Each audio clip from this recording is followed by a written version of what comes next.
사도신경으로 신앙 고백하시겠습니다. 전능하사 천지를 만드신 하나님 아버지를 내가 믿사오며 그 외아들 우리 주 예수 그리스도를 믿사오니 이는 성령으로 잉태하사 동정녀 마리아에게 나시고 본디오 빌라도에게 고난을 받으사 십자가에 못 박혀 죽으시고 장사한 지 사흘 만에 죽은 자 가운데서 다시 살아나시며 하늘에 오르사 전능하신 하나님 우편에 앉아 계시다가 저희로서 산자와 죽은 자를 심판하러 오시리라.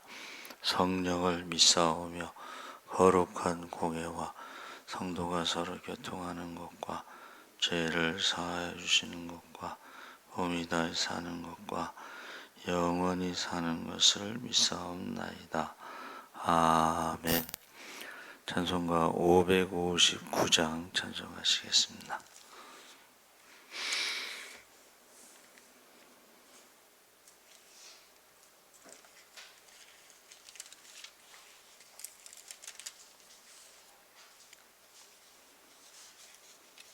찬송가 559장 찬송하시겠습니다. 사철의 봄바람 불어있고 하나님 아버지 모셨으니 믿음의 반석도 든든하다. 우리 집 즐거운 동산이라. 고마워라 임마누엘. 예수만 섬기는 우리 집. 고마워라 임마누엘.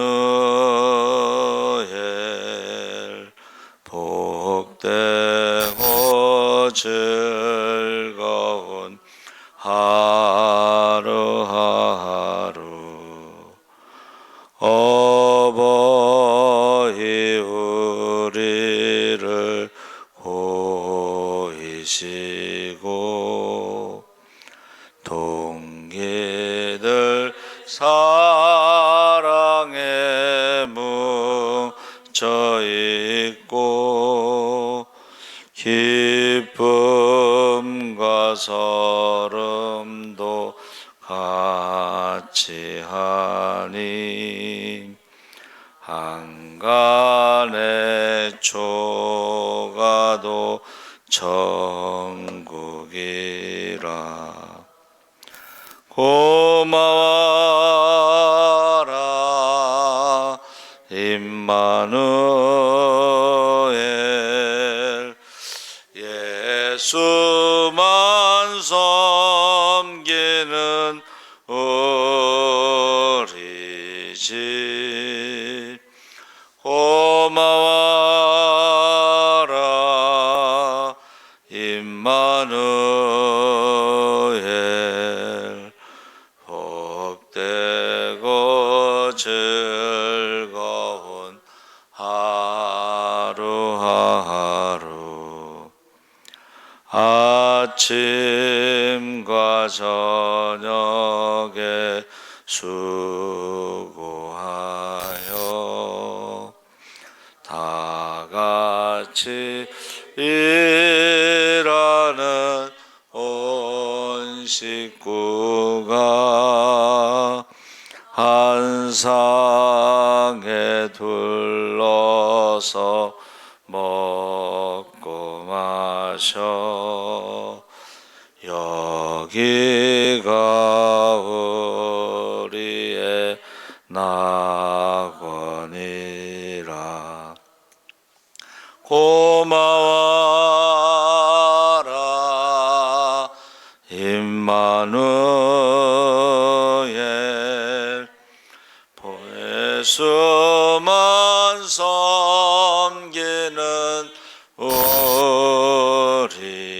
집 고마워라 임마누엘 복되고 즐거운 하루하루. 아멘. 하나님 말씀은 디모데전서 5장 1절에서 2절 말씀을 보겠습니다. 341쪽에 있습니다.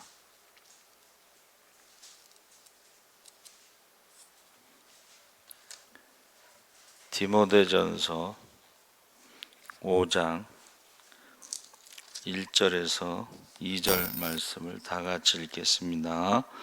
늙은이를 꾸짖지 말고 권하되 아버지에게 하듯하며 젊은이에게는 형제에게 하듯하고 늙은 여자에게는 어머니에게 하듯하며 젊은 여자에게는 온전히 깨끗함으로 자매에게 하듯하라. 아멘. 할렐루야. 잘 오셨습니다. 감사합니다.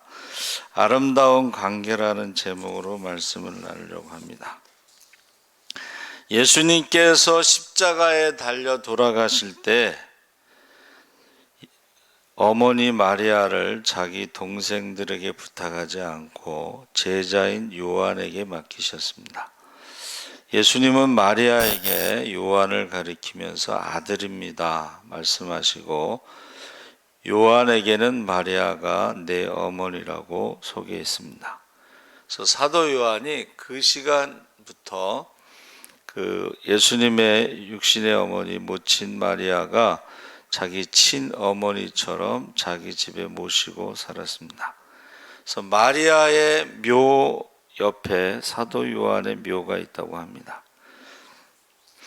가족들이 예수님을 어느 날 찾으러 왔습니다. 사람들이 예수님께 밖에 당신의 가족들이 당신을 만나러 와 있다고 하니 예수님은 사람들을 돌아보시면서 누가 내 모친이며 내 동생이냐?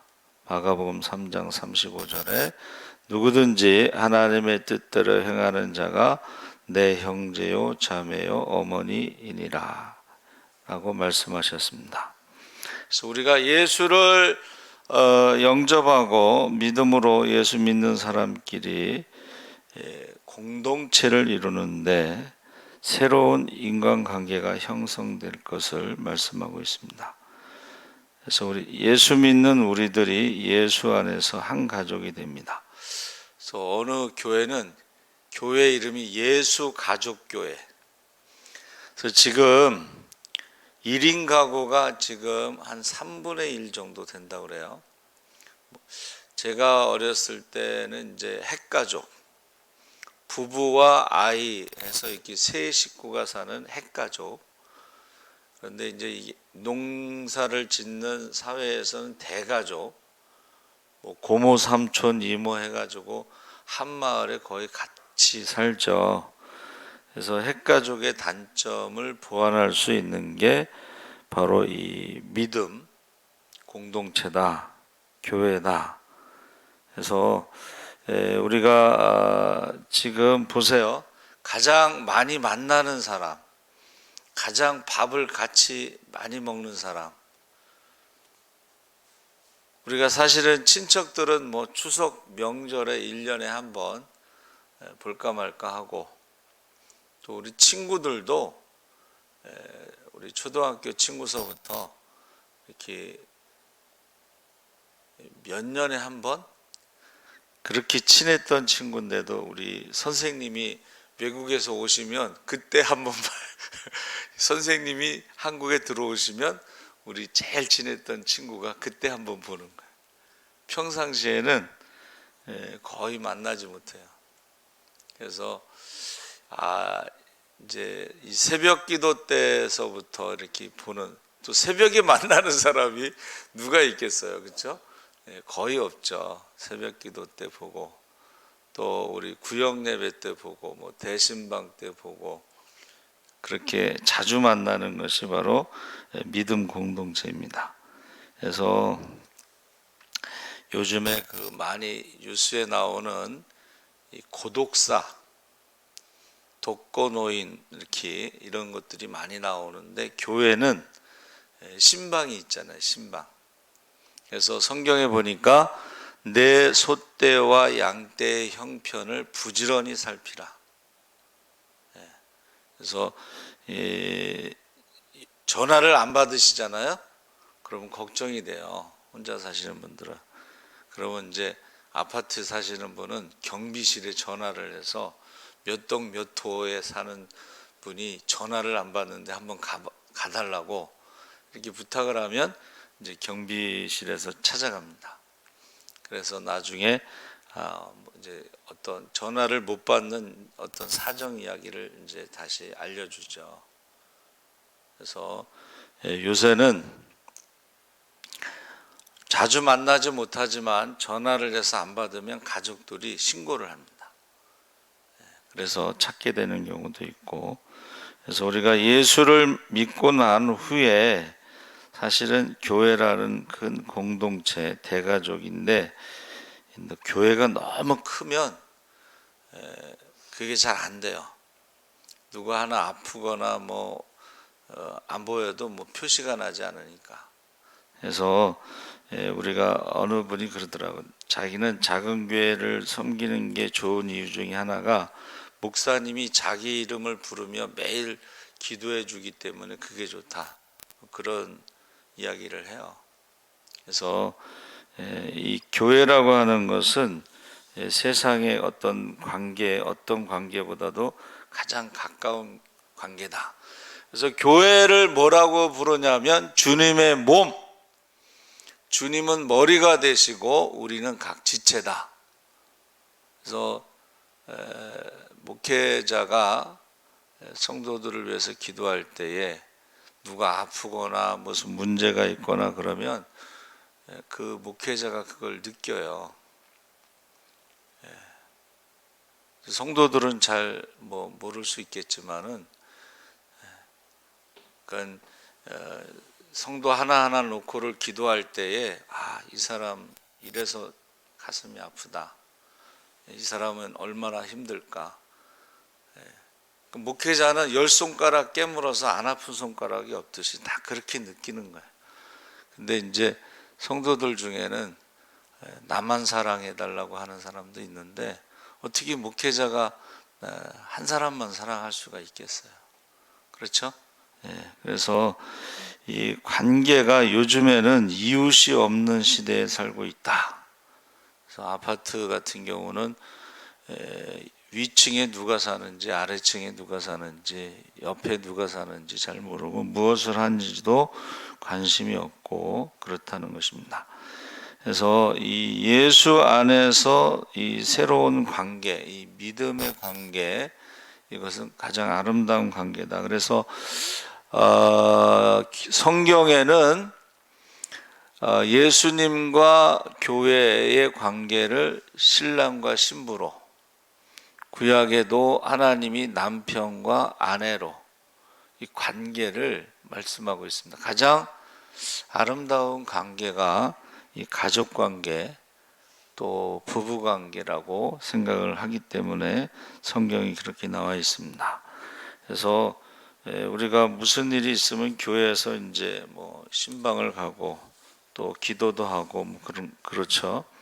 그래서 오늘 읽은 말씀에 늙은이를 꾸짖지 말고 권하되 아버지에게 하듯하며, 이 늙은이라는 것이 여기서 아마도 그 당시에 초대교회는 성도들이 대부분 이제 종들이 많았어요. 그러니까 이게 예배가 저는 종들이 낮에는 일을 해야 되기 때문에 밤에 모여서 예배를 드리죠. 그런데 이제 주인도 예수를 믿고 종도 예수를 믿는데 그 종이 나이가 많은 종이 있을 때는 책망하거나 꾸짖을 수가 있는데 예수 안에서는 새로운 관계이기 때문에 형제와 자매처럼 부모처럼 그렇게 대하라는 것입니다. 그래서 제가 이제 가끔 얘기하죠. 유교에서는 20세 이상이 되면 부모의 예를 갖추라고. 그래서 부모님이 이제 돌아가신 분들은 부모님 연세와 비슷한 어른들을 아버지처럼 어머니처럼 그렇게 섬기는 것이 내 이웃을 내 몸과 같이 사랑하는 것입니다. 그래서 우리는 이제 예수 믿으면 예수 안에서 새로운 피조물로 변화가 일어나는데 신의 성품을 갖게 된다. 그래서 우리가 성령 받으면 성령의 열매가 나오듯이 하나님을 닮아가는데 하나님의 성품 중에 대표적인 게 이제 사랑이죠. 사랑. 공의도 있지만은 우리 가족 관계에서는 공의보다는 사랑의 성품으로, 그래서 교회에서 가족처럼 대할 때 그 가족이나 가정이라는 것에는 울타리 안에서 치료를 받는다 이런 뜻이 있어요. 그 관계라는 말에는. 그러니까 교회나 가정은 재판하는 곳이 아니고 사랑으로 서로 용서하고 치료하는 그런 곳이다. 그게 이제 관계라는 의미의 히브리어에서 나왔습니다. 울타리 안에서 보호하고 거기서 용서하고 치료하는 그런 곳이다. 교회는 또 늙은이라는 말이 저는 좀 별로 느낌이 안 좋은데, 늙은이라는 말이 늘 젊은이와 같지 않다, 늘 젊지 않다, 뭐 그런 뜻이 있다고 그래요. 그래서 특히 아버지보다도 이제 어머니 같은 경우는 더 우리가 어머니의 이름이 없잖아요. 그렇죠? 누구의 부인, 뭐 누구의 엄마.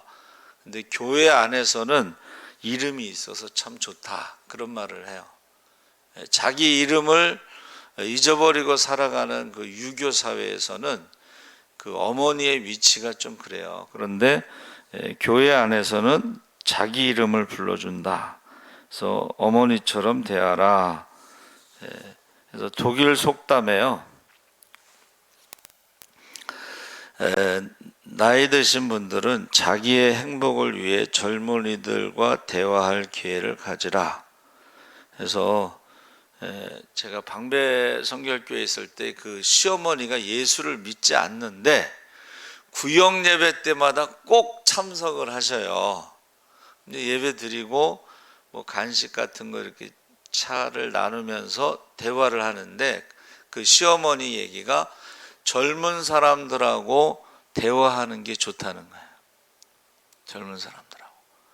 그래서 성경에 그 나오미의 그 며느리 모압 여인이지만 어머니의 하나님이 나의 하나님 하면서 그가 이삭 죽기를 통해서 어머니를 섬기면서 낮에 어느 집에 가서 이삭을 주었는지 그 낮에 있었던 이야기를 집에 와서 다 하는 거예요. 그러니까 효도라고 하는 것이 뭐 먹을 것만 이렇게 주는 게 효도가 아니고 대화하는 것. 어머니가 하루 종일 집에 있으면 얼마나 심심하시겠어요. 또 궁금하고 그럴 때에 대화를 하는 것이 효도다. 그래서 이 젊은이들과 대화를 하는 것이 젊게 사는 것이다, 그렇게 말하고 있습니다. 그런데 그 형제를 대하듯 자매를 대하듯, 그래서 그런데 조심할 게 있는데 가까운 사이일수록 예의를 갖춰라. 에티켓, 예절. 근데 이제 제가 청년들을 많이 이제 그 중앙대 앞에서 전도했는데 이 청년들이 교회를 떠나는 이유에 대해서 너무 교회에서 청년들에게 일을 많이 시킨다는 거예요. 근데 청년들은 거절을 하지 못하고 그렇게 일을 많이 하다가 이제 탈진, 번아웃이 돼가지고 교회를 떠난다, 그런 얘기를 해요. 그러니까 예의라는 것이 뭐냐면 그 관계 속에서 각각의 몫이 있다. 이게 관계라는 뜻이 그 히브리어에 나와요. 나의 그 몫이 있다는 거야. 근데 그 자기의 어떤 분량대로 이게 신앙생활을 해야 되는데 한 사람에게 너무 많은 그 짐을 쥐어주면 그 관계가 깨진다는 거예요. 그래서 그 유교에서도 이제 예를 들면 장유유서, 뭐 부부유별, 뭐 그런 게 있는데, 아무리 가까운 관계라도 일정한 거리를 두고 각각의 몫을 감당해야지, 너무 한쪽이 한쪽에 이렇게 짐을 지우거나 또 자기 마음대로 하려고 그러면 그 거리가 깨지고 그 자기의 영역이 허물어지기 때문에 관계가 깨진다는 거예요. 그래서 그것을 요새 말로는 가스라이팅이라고 하는 말을 쓰는데, 그게 뭐냐면 이제 원래 가로등이에요, 가스라이팅은. 그런데 가스로 런던 무슨 박람회 때 처음으로 가스 가로등이 나왔어요. 이게 무슨 말, 조종하는 거예요. 상대방을 조종하는 거예요. 하나님처럼 상대방을 조종하는 거예요. 그러면 그게 이제 관계가 깨진다는 거예요. 그래서 지금 우리가 교회 안에서 가장 아름다운 관계는 항상 거리를 유지하고, 그 다음에 예절을, 남편이 아내에 대해서도 예의를 갖추고, 아내가 남편에 대해서도 예의를 갖추고, 자기 마음대로 하려고 하지 말라는 것입니다. 그래서 저와 여러분이 교회는 굉장히, 이게 남녀노소가 모여서 굉장히 아름다운 관계지만 그 관계에서도 어떤 범위가 있고 원리가 있고 법칙이 있다 하는 것을 말해주고 있습니다. 그래서 우리가 이 교회에서 특히 남녀가 모일 때 문제가 생길 수가 있죠. 그래서 조심해야 된다. 옛날에는 교회를 연회당이라고 그랬잖아요. 연회당. 그 남녀가 모여서 뭐 연애할 수 있어요. 근데 문제는 가정에 있는 남녀가 연애를 하면 이제 문제가 되는 거예요. 그래서 어떤 그 100주년 기념 교회에 어떤 사람이 편지를 썼어요. 목사님한테, 담임 목사님한테. 자기 남편이 성가대에 있는데 성가대에 있는 어느 유부녀하고 바람났다고. 야, 그래 이러면 어떻게 돼요? 본인들의 신앙에도 문제가 생기고 양쪽 가정에도 문제가 생기고. 그래서 우리가 항상 이 아름다운 관계에서 거리가 유지가 돼야 되고, 각각의 영역, 몫이 따로 있고, 그렇다는 것을 지금 보여주면서 교회는 울타리 안에 있는 보호와 그리고 치료가 되는 그런 곳이다. 교회에서 맨날 재판하고 그러면 어떻게 되겠어요? 교회 안에서 맨날 세상의 법정에 가서 재판하고 그러면 그게 아름답지 않다는 거죠. 안 믿는 사람들 앞에서 믿는 사람이 재판받는 게 좋냐? 차라리 그냥 손해를 보고 말아라. 그렇게 사도 바울이 가르쳐주고 있습니다.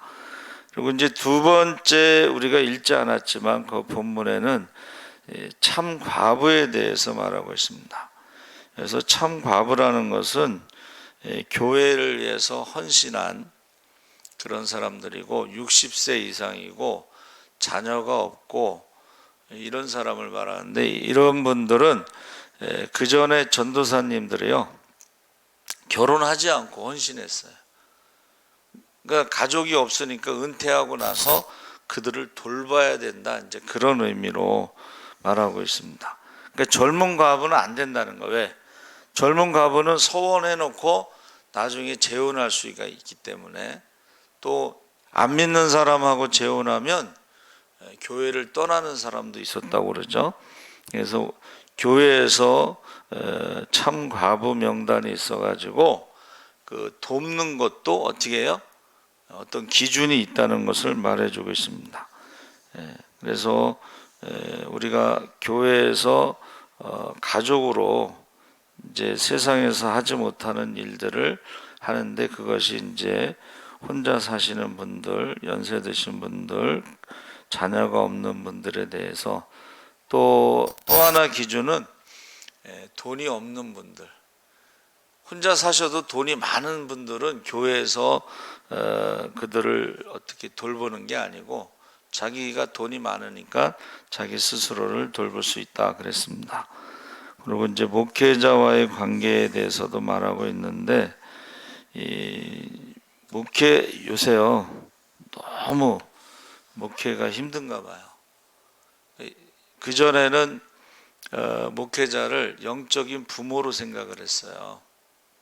근데 요새는 영적인 부모라고 생각하지 않고 세상적으로 무슨 월급쟁이처럼 생각하면서 마음에 들지 않으면 좀 그런 것들이 있어요. 그래서 저희 선배 목사님들이 저희에게 그런 얘기를 했어요. 야, 앞으로 너희가 목회하기가 정말 힘들겠다. 선배 목사님들은 공부는 많이 못했어도 영적인 부모로서의 권위가 있었대. 성도들이 그 영적인 부모의 권위를 인정해 줬다는 거예요. 그래서 목사님 말씀에 잘 순종을 했는데 앞으로는 점점 그게 없어진다는 거예요. 그래서 목회자를 무슨 월급쟁이 취급하고 자기들 마음에 안 들면 바꾸고 뭐 이런 것들이 너희가 목회하기에 참 힘들겠다. 그런 말씀을 하신 것을 이제 우리가 들었는데 그게 처음에는 무슨 말인지 몰랐어요. 그런데 저희가 생각할 때도 이제 앞으로 우리 후배들은 더 힘들겠다. 그런 생각을 하죠.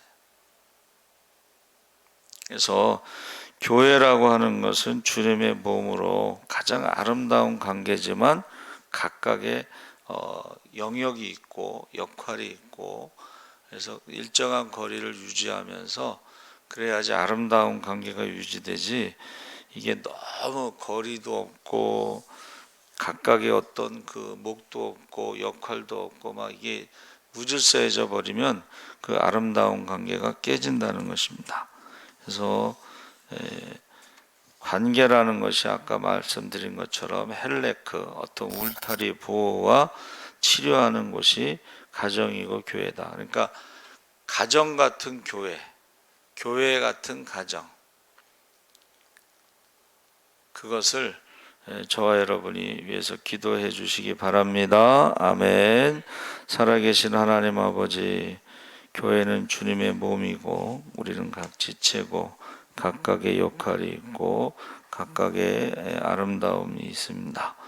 우리가 이 핵가족 시대, 1인 가족 시대에 이 무관심과 소외되고 혼자 사는 특히 독거노인들을 위해서 우리가 교회가 관심을 갖게 하시고 우리가 그들을 섬길 수 있게 하여 주시옵소서.